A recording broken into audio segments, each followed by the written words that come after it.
episode today is entitled We Are Brave. I am Ann Maxwell and this is Daniel Thorpe. We are your hosts today. We have two great guests. But before we get to our guests, we have also some wonderful sponsors. Today's episode is sponsored by the Healing Power of Touch Skincare Clinic and Spa and Alena's Creations, as well as A Purpose Life. You can follow all of these wonderful companies.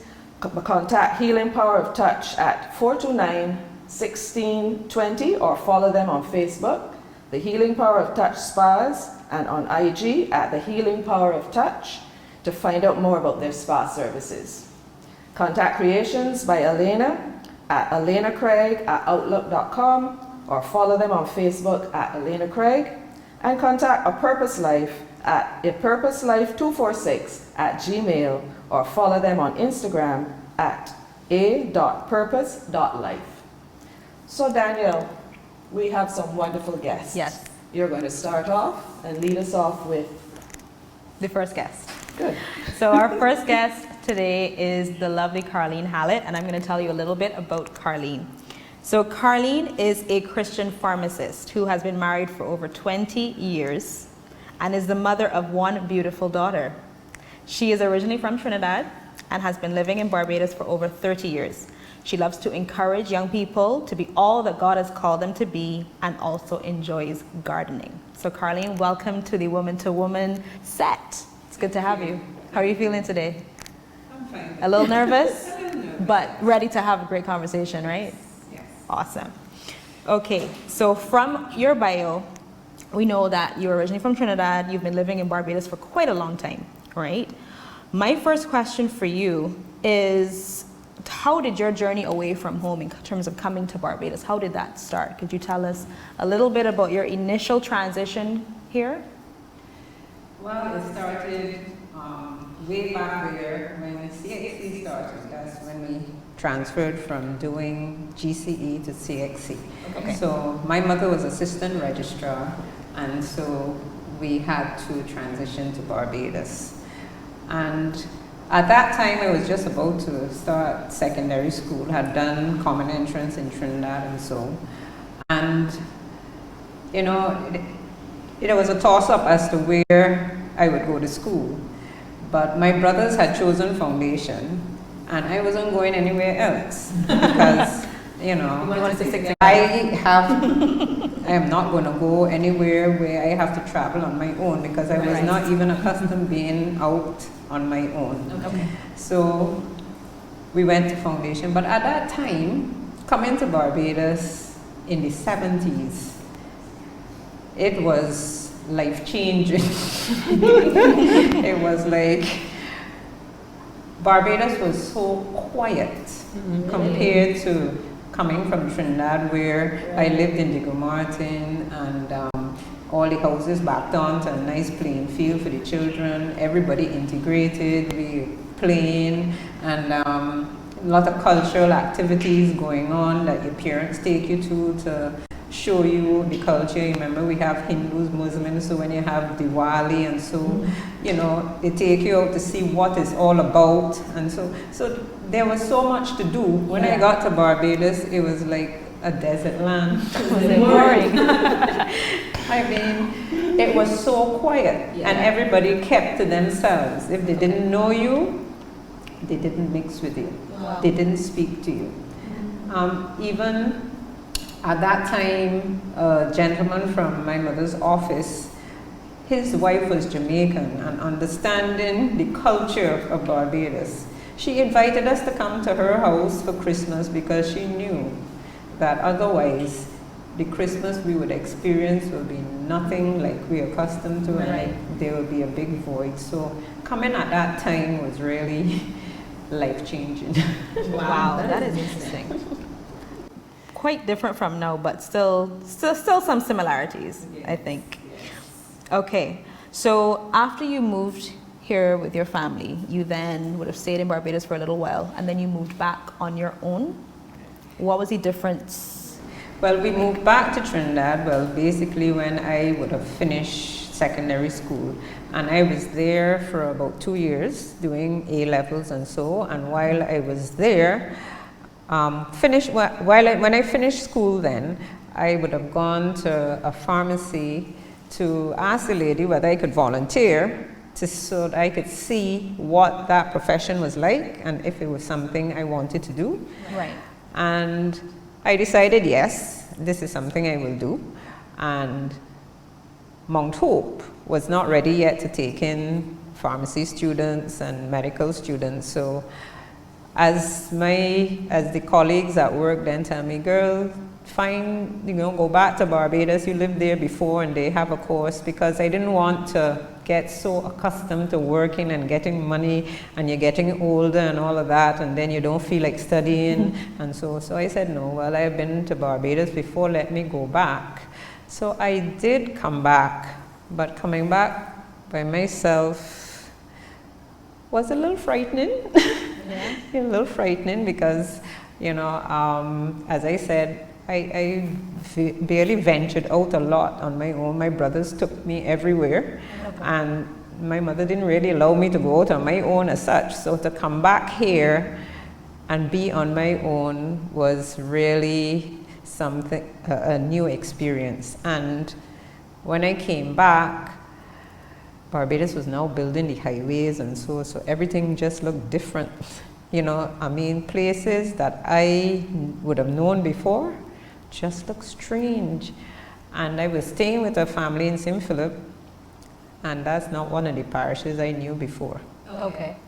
And I should have said I went to Foundation and lived in Warners Park when I lived here with my family. So between Warners Park, that's where Sheraton is. Right. And they didn't have Sheraton there then. So it was a factory, but my transportation was between there and Foundation and like back. 15 minutes, right? So there was no reason to go beyond there. Right. And into Bridgetown and stuff. So coming back and going to Gemmett's Lane and community college for classes was from St. Philip was like a nightmare. Wow. And I was told right there and then that there were no buses that come to Sanford in St. Philip, and you would have to walk up Lucas Street, which had no street lights either, to get into Sanford, and all of that was just scary to me, literally scary. However, a young man from the area, he said, well, I work in Bridgetown and I do have classes at community college on evenings, so if you want, I can take you to town on mornings so that you get to class, and you could always go to the library, and when I'm finished my classes at 7, give you a ride back to St. Philip. So that was just great for me. Fantastic. That was fantastic until there was a day I was at college and I went to the cafeteria to see what I could afford, and he came up and asked one of my classmates for me, and we were easily recognizable because we wore brown and white, and they told him, oh, she's gone home already. Spitefully, I must say. And when I came back from the cafeteria, a second-year student, male, he asked me, what's your name? So I said, Karlene. He said, well, somebody just came asking for you, and your classmates told them that you had gone home already. Wow. Needless to say, I was frightened, I was distressed, I could not concentrate. I sat in the library there, and I just about cried. I was like, Lord, how am I going to get to St. Philip? Mm-hmm. How do I get to St. Philip? Because literally I didn't know what bus to catch, how to get to St. Philip. Lord, do I have enough money to get to St. Philip? So, these little things were, I was distressed. So could you imagine then at about 10 after 7 when I saw him come through the door, I was like, whew, So as the Bible says, God does not give you more than you can handle. Mm-hmm. And he looked after me that day. That's good, So these are some of the challenges sometimes people don't think about. Mm-hmm. for a foreign student. Yeah, because in that moment, who else can you call?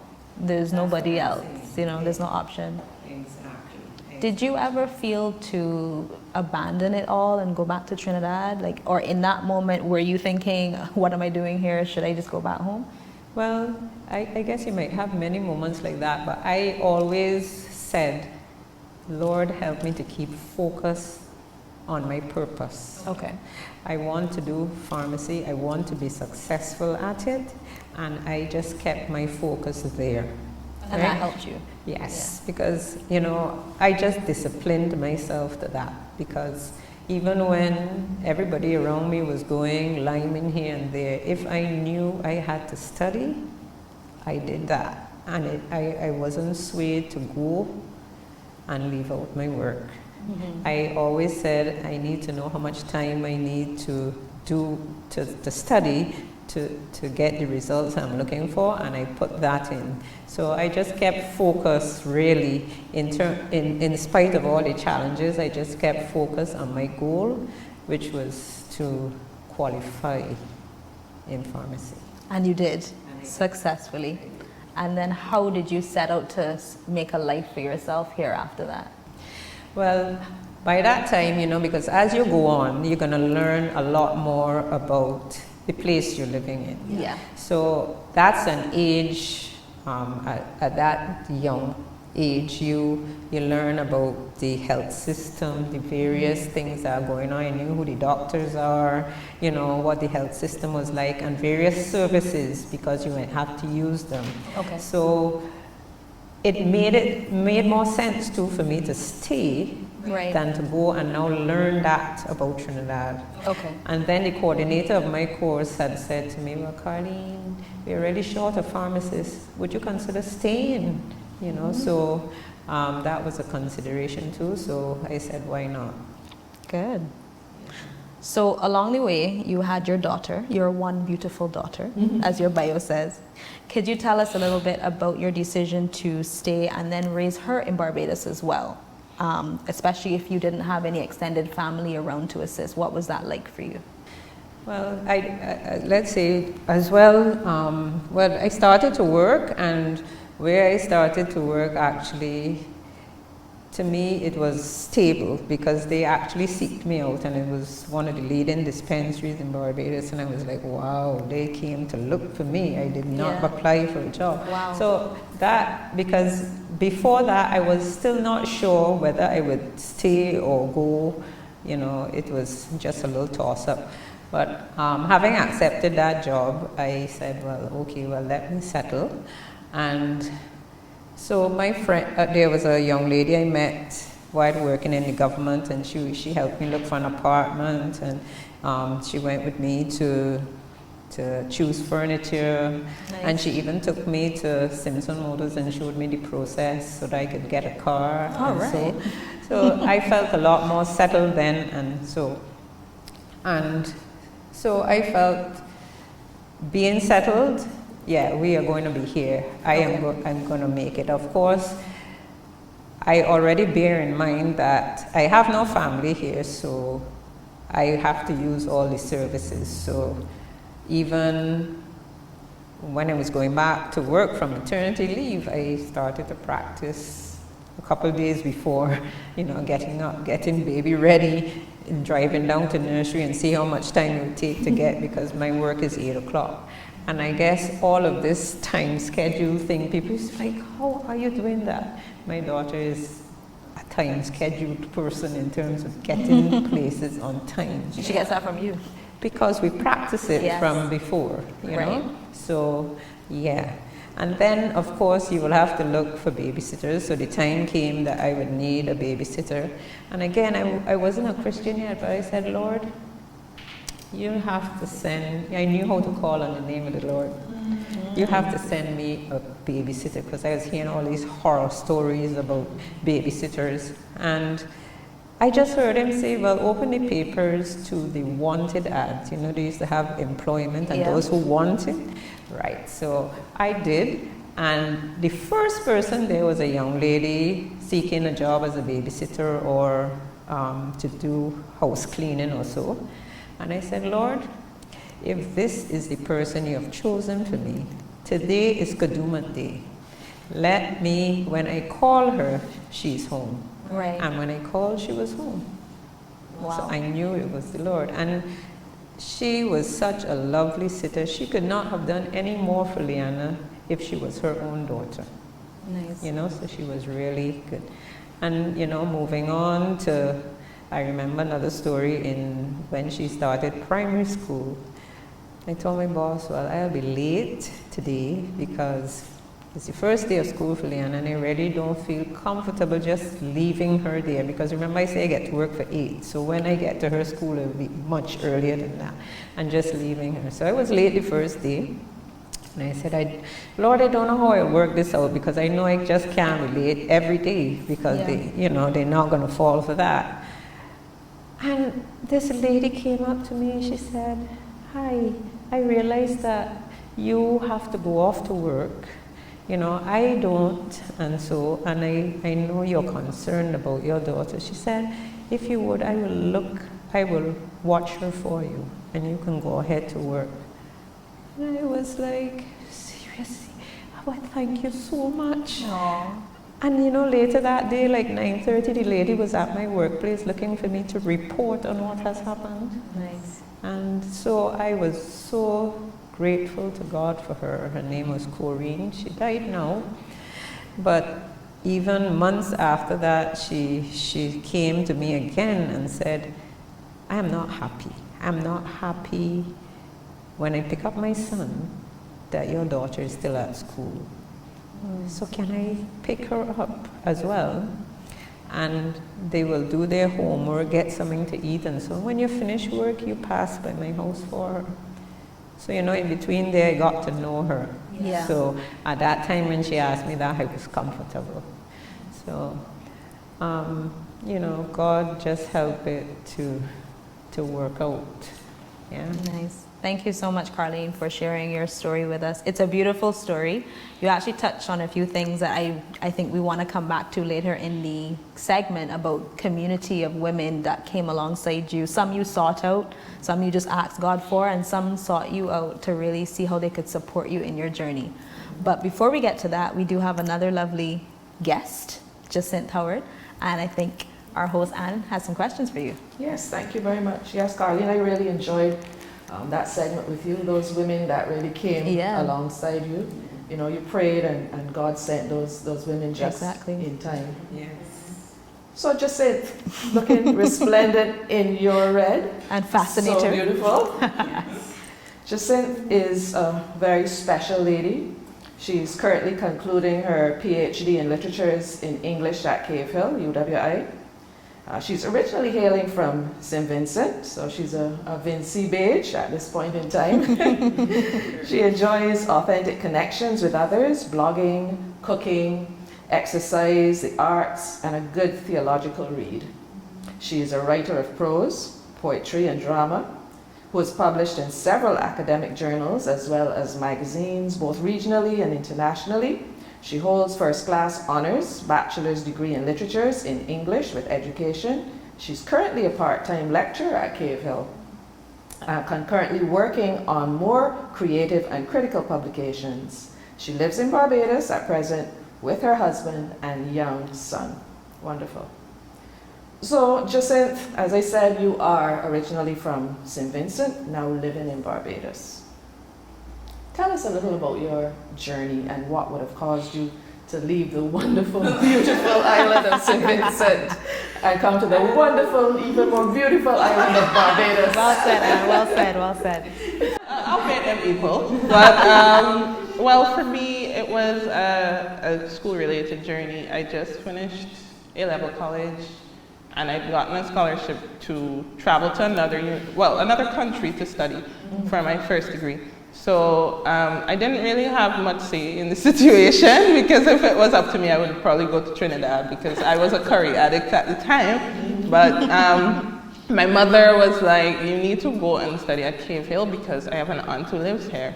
One of her older sisters who took care of her when she was younger. So they developed that kind of bond and trust where she felt like this would be a good place for me to grow and to be fostered. And I'd had a pretty difficult year previously, so she didn't feel comfortable with me living on my own immediately after. So I came to Barbados with my father, who stayed, like I had adult supervision for those first few days of transition, which was helpful for me because I was coming to a new place, I didn't know anything. I hadn't come out of a background where even though I'd fostered some independence, it's not like I had experience living on my own or living abroad. Even though I traveled, it was always with my parents.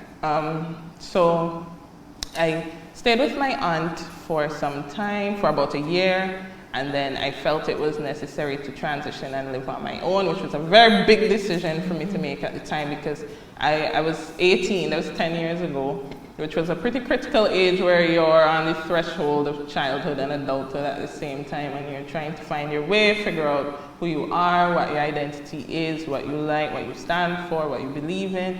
So I'd actually, when I started UE, I met some persons at university and colleges, Christian fellowship, right?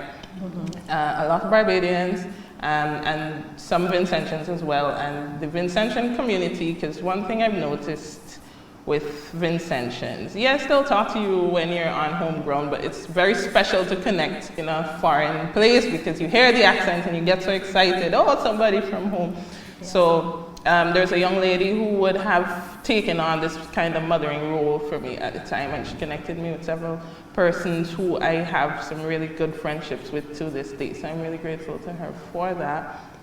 And she helped me transition into living on my own, and I ended up living with 2 other Vincentian young ladies as well.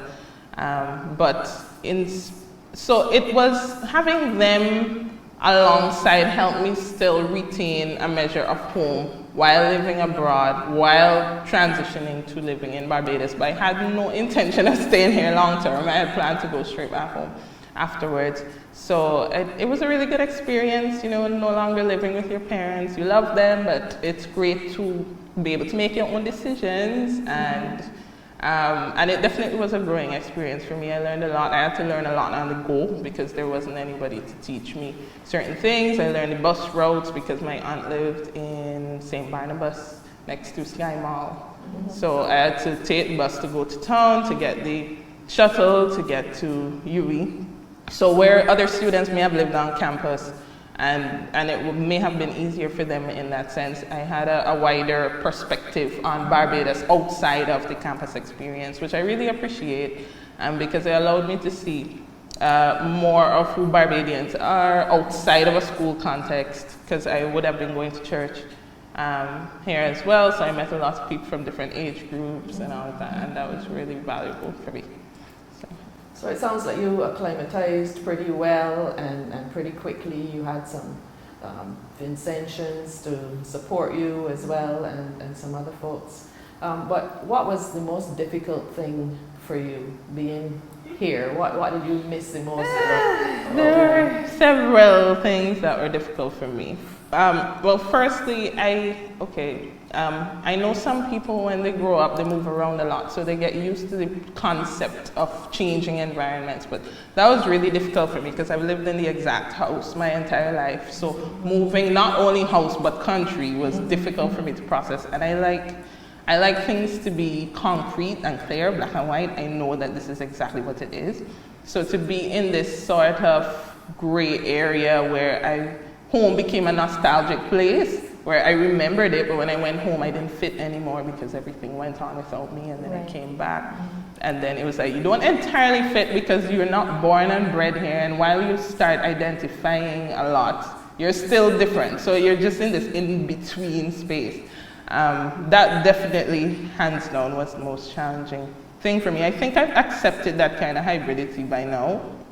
I just accepted it for the beauty of what it was. Instead of looking at it as a fault, I started looking at it as a privilege to be able to see from 2 different perspectives.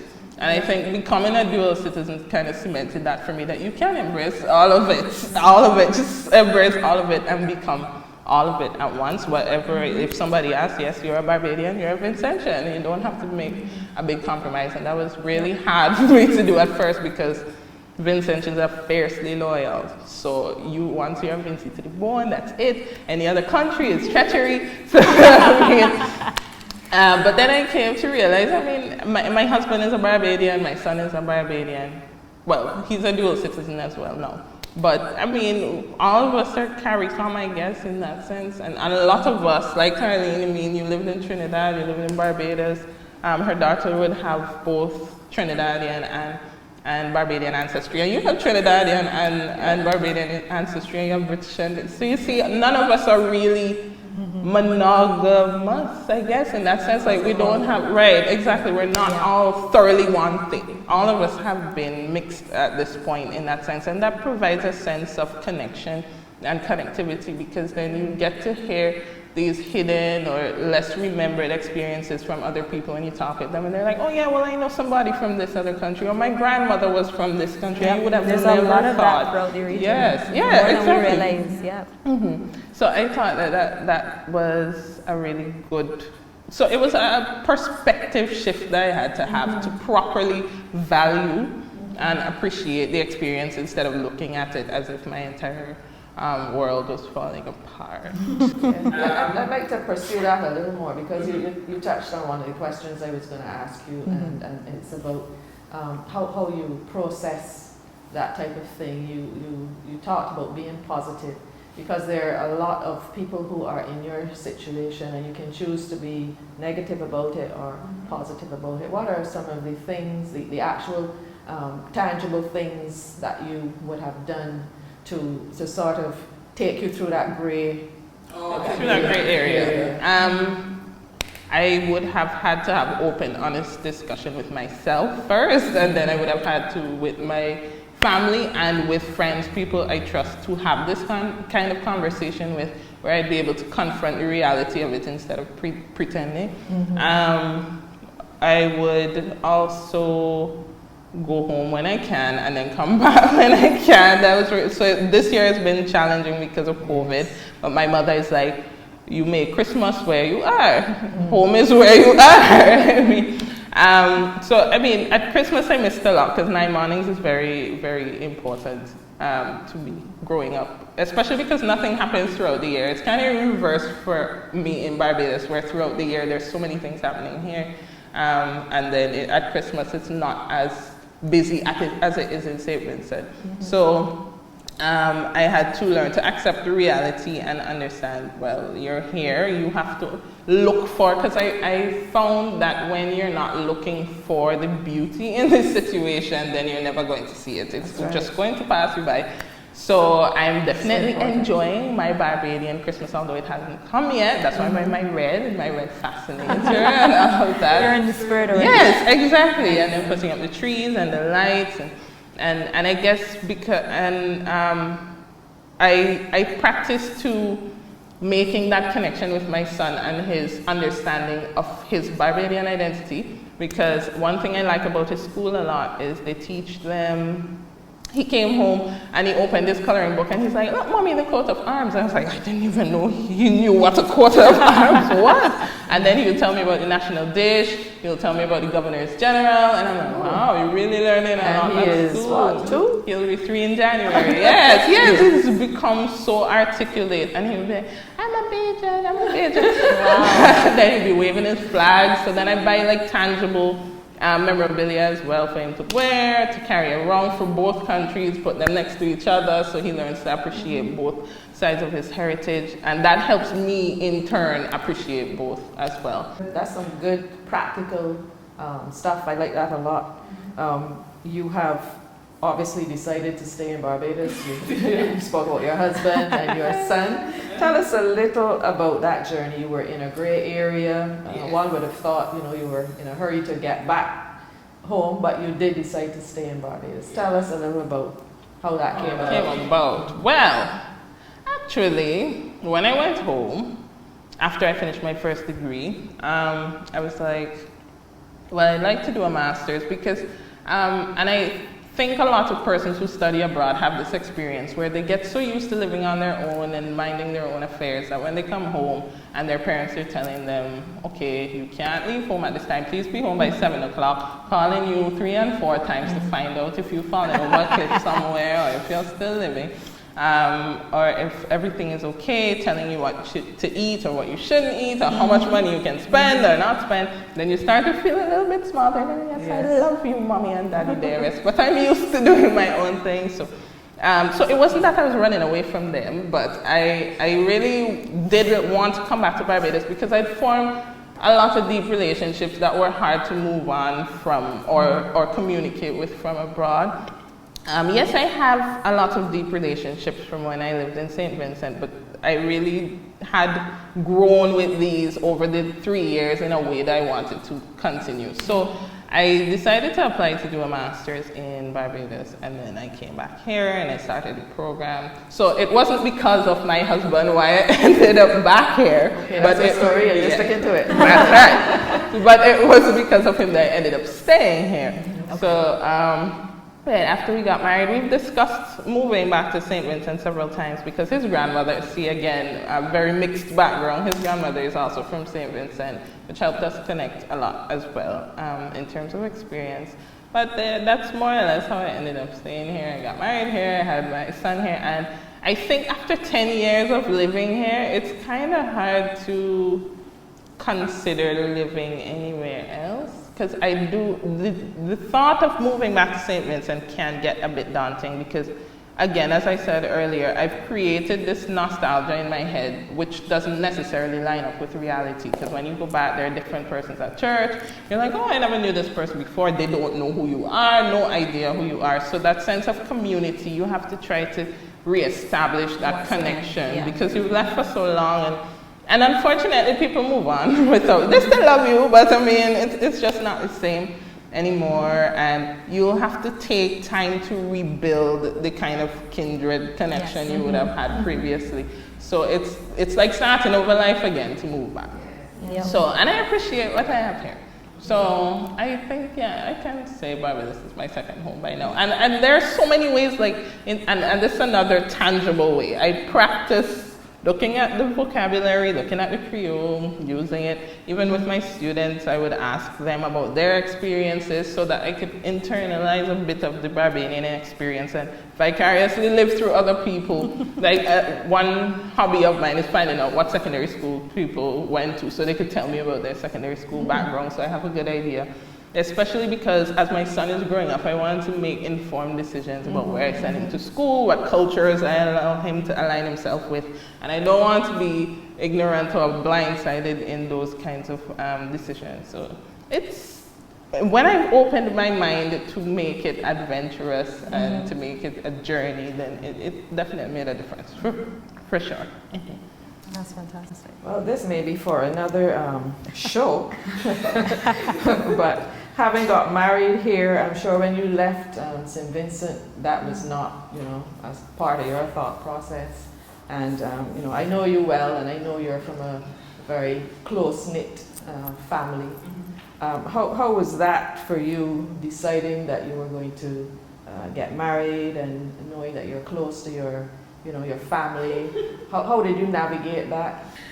Whew. Okay. It was interesting. I don't want to call it bittersweet because it wasn't terrible, but okay, marrying someone who's from your country, it's easier in that you're not marrying two entirely different cultures. And I think the culture shock is one thing that struck me when I came to Barbados, because I had this silly notion that because we're all in the Caribbean, all the countries are the same, so nothing's going to be different when you go to Barbados. And I realized there's so many things that were different from what I knew. So getting married, we had to decide what Barbadian aspects are we going to maintain, what Vincentian aspects are we going to try to claim. Are we going to get married in St. Vincent? Are we going to get married in Barbados? And eventually we decided that we'd do it here because, we live here, and most of our ongoing connections were here. And those persons who would have come in from outside would have come from St. Vincent. and other places. And my family has been very, very supportive. My mother will tell you that she allowed this to happen because God spoke to her. Because I'm telling you, it probably would not have happened otherwise. Exactly. She's like, God specifically spoke to me about him. It's like, okay, well, thanks, Mom, because I know that may have been a bit of a challenge, but my sisters would have gone to school here as well, so it was easy to maintain that support, the closeness of that support system, because for my entire life, they have been my closest friends. Well, as they were born, because I was born first.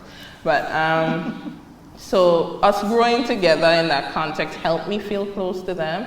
And of course, you have technology to connect with as well, so my parents would call a lot. But again, there's a way where I had to not be narrow-minded in my definition of family. So meeting other people here who you can form a deep connection with, who they just show up and they're like, hey, I thought of you, so I bought this for you. And my husband also has a really deep family connection, and his family circle is quite large. So there was never a lack of support. I can't say so. There are some parts of the journey you'll walk by yourself, inevitably, but there were always people around that I could talk to, and I appreciate that a lot. That's great. So Danny, a lot of the things we were going to ask. We're going to ask generally we touched on. Which is good. I mean, you've both spoken about the community that you form. I love, Jassy, that point that you ended on about not having a narrow-minded concept of family, because that's so necessary when you're in a foreign country, because your immediate family or maybe even your extended family are not with you. So you now have to forge new families, new community, new relationships, and that has helped for both of you to make your journey a lot easier, right? To help you feel a bit more at home in Barbados, because now I have people that I can call on and that I can rely on and that I can, just have rapport with and build relationship with. So I was so glad to hear that both of you were able to speak about that. Both of you touched on key figures in your transition being women. You spoke about a mother figure that was Vincentian. You've spoken about several Barbadian, Jamaican, other women who also came alongside you to support you. So throughout both of your stories, we're seeing a common thread of women supporting women, women being brave together and helping other women to be brave in their journey as they are in some space that's unknown and unfamiliar to them. Jacinth, I think you touched on keeping your culture alive for your son Lucas. Carlene, I don't know if you want to speak a bit about that for your daughter, and how, was there anything that you had to do similar to Jacinth or maybe a little different to help pass on that Trinidadian sense of pride and culture and connection for her? I wasn't too much of, I am not a carnival person, Okay. but still I know about it, because as I said, my mother would make sure you knew about a whole lot of things. So Right. I actually found that while I was here, that's what lots of people used to come to talk to me about, and other people will be all vexed and thinking that, oh, Barbadians like foreigners too much. That's one of the things that was said, But people were really finding out about Carnival, and at that time too, people would have heard a lot of things about Trinidad, but they have not been, Right. They can't imagine, so they ask you about it.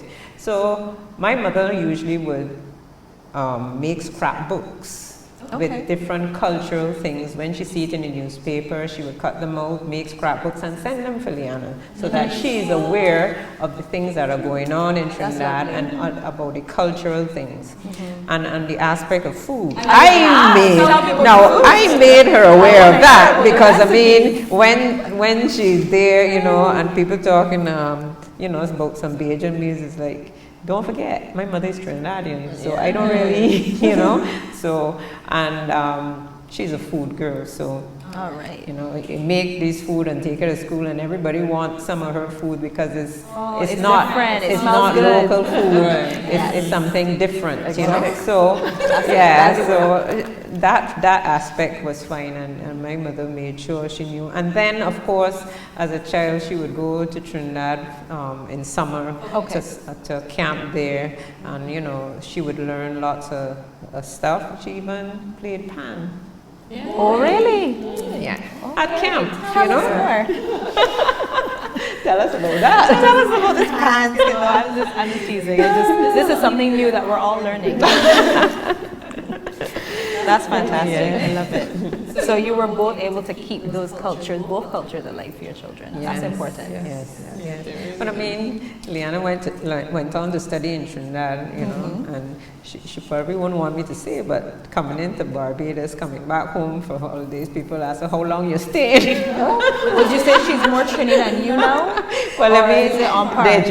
Oh no, well, I mean, it's on par. You know, All right. I think it's on par, but she may have a little more of the new in her because she's been there recently with young people out of my generation, not out of my generation, of course, her generation, all the things they do and places they go, and she would have been able to take in the changing scenes of Trinidad, you know, that I would have been away from, you know, living in Barbados. So it's not just borrowed heritage anymore. It's something that she has her own connection to. That's she could beautiful. share some things with me too. She can teach you some exactly. Trinidadian things. Imagine that. I would like to learn too. All right. So I guess we just have one question. Anne, go ahead. So Jassy talked about, I mean, she had her sisters here. She had some type of support, but you, Carlene, when you came back, you had zero. Yeah. What advice, do you have any advice that you would give women in that similar situation who find themselves all on their own, no support? It's a little bit hard, but well, I would say in my job, I would have met lots of students and I found speaking to them, just encouraging them, just trying to find out how they're doing, and so really made a difference to them, you know, and you know, they would say, you in Beijing. Oh dear. You know, so, but it's really true because sometimes we don't know that we are pushing people away and making them feel ostracized. But I would tell them, keep focused. Remember why you're here. And you know, you have come here to study, to achieve a goal. Don't move away from that. And it may seem difficult, but don't ostracize yourself. Reach out, because there's somebody out there that will help you. That is true. You know, so just reach out. You know, and you have to open up your mind, as Jassy say, and not have preconceived bitterness or notions, so that people could then reach in and help you. Wonderful. So, Jassy and Carlene, we have almost come to the end of this wonderful chat that we've been having. I really enjoyed it. Yeah, me too. And I did. you are not going to go away empty-handed for all of your effort and all of your trouble. All that you've poured out. We are going to be gifting you with spa treatments from this week's sponsor, the Healing Power look at of Touch Skincare Clinic and Spa, as well as a painting from one of our other sponsors, Alena's Creations. And you, our audience, you don't get left out either. There'll be another giveaway during the week leading up to our IG live sessions, so just look out for it. Make sure that you join us, that you like us, that you continue to follow us on Instagram. We have so much more for you. So Danny, yes, you want to wrap us up? I will wrap us up. As Anne said, this has been a great conversation. I think it's one that each of us here can connect to, and on a personal level as well. We all have experiences of being connected to or having lived in different countries, and so it was really, really tremendous to hear both your stories. Thank you for sharing so vulnerably and so honestly. And I hope that you, our listeners, have felt inspired to be as brave as these women have been in their transitions, in coming to a completely new country, having no support or little support, but being able to thrive. And I mean, look at them today. Look at how good they look. You know, how confident they look. And they've come into their own and built successful careers. We have a professional pharmacist, a PhD student about to finish. So, you know, I hope that she built a whole new generation. Both of them. So I hope that inspires somebody watching to do the same and to connect with what they've experienced on their journey and let it inspire you in yours. So thanks again. Thank you for joining us. As usual, you can look out for us during the month on our social media pages. We are on Instagram at woman2woman, that's a 2, the number 2, BB. And you can join our hosts. We have lots of conversations up and coming. As Anne said, we have our Instagram live sessions that usually happen on Sundays, so look out for that. We want to thank our sponsors, Overcomers Greens and Rentals, for the plants that you see in our set. You can contact them at 429-1224 for all your plant rental needs. Special thanks to our camera crew, Shane Holford and team of Fresh Productions, for recording our episodes. We want to encourage you to follow them on Facebook at Fresh Productions and on Instagram at Fresh Pro Videos. Also, thanks to Passion Art Creations. We have some lovely art pieces. I don't know if you saw them, but you should check them out. They are also on Instagram and on Facebook at Passion Art Creations. That's Passion spelled Pasyon, very uniquely. And you can see more of their lovely pieces and purchase some as well. We want to thank, for sure, Creations by Alena for the art pieces that our guests are going to receive. And you can also follow them on Instagram at Alena Craig, and you can contact her as well on 287-0582. And finally, thank you to A Purpose Life for our audience giveaway, which you will find out more about during the week. You can contact them if needed at apurposelife246@gmail.com or 834-2389. And that brings us to the end of our show. We hope you had a fabulous time. We sure did, with these lovely ladies. And see you next time on Woman to Woman. Bye. Bye.